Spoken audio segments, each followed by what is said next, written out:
South China Morning Post, 17th of February 2024, Asia is not accepting China's vision of a prosperous, safe, and peaceful future.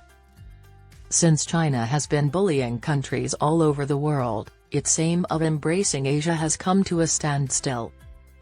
Xi Jinping, the president of China, and Nguyen Phu Trong, the head of the Communist Party of Vietnam, remembered Xi's visit to Vietnam in December of last year, during which they decided to create a China-Vietnam society with a shared destiny. Vietnam, a member of Asean, is one of 7 ASEAN countries that have joined China in creating a community with a future for humanity that is not shared.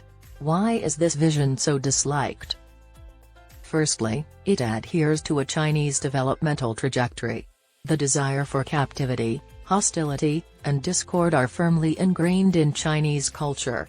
For a very long time, before communism. Because of its weak neighbors, China was one of the most powerful nations in the world.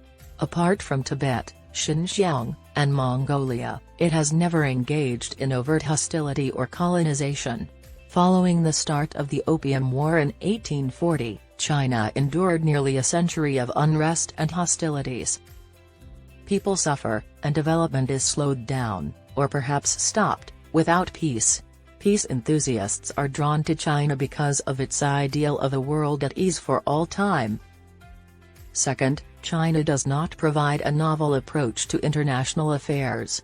Because of the United States, there hasn't been a global conflict under the auspices of the UN Charter for nearly 80 years. The fact that hunger and poverty are threatening hundreds of millions of people globally and that conflicts and wars are still breaking out serves as a warning that there is no escape from the needless use of force, hegemonic enforcement, and expansionism. The zero-sum game and Cold War mindset are out of date. Furthermore, Chinese society cannot continue to tolerate a community in which the wealthy become richer and the poor get poorer.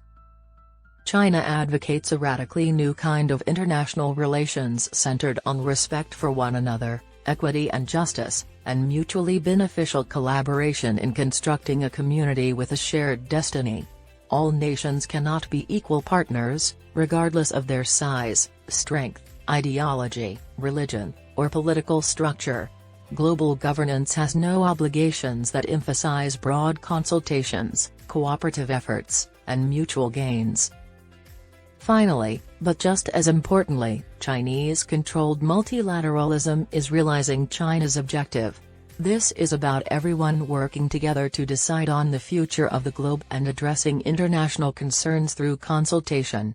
Genuine multilateralism is the answer to the world's problems, such as the arms race, the possibility of nuclear war, the poverty gap, pandemics, and climate change. This entails an international system centered on the UN, an international order grounded in international law, and fundamental standards guiding relations between nations derived from the goals and precepts of the UN Charter. Genuine multilateralism allows all parties to collaborate on developing governance frameworks and to discuss critical international issues. No nation should fear rejection from niche groups, intimidation, or threats from China. There are more justifications for ASEAN members and other members of the Asian community not to embrace China's program. Asian minds are not alike in thought, but we understand and trust each other because we live in the same house. The 5 principles of peaceful coexistence were jointly introduced 70 years ago by China, India, and Burma, now Myanmar. Subsequently, these principles were embraced throughout Asia and the rest of the world. Prominent figures in Asian values, such as Lee Kuan Yew, the founding Prime Minister of Singapore, and Mahathir Mohamad, the former Prime Minister of Malaysia, have championed the principles of consensus, harmony, unity, and community. For this reason, China is not prepared to collaborate with allies in Asia and the rest of the globe to overcome shared obstacles and bring prosperity to all, bringing about a future devoid of peace, security, wealth, and advancement.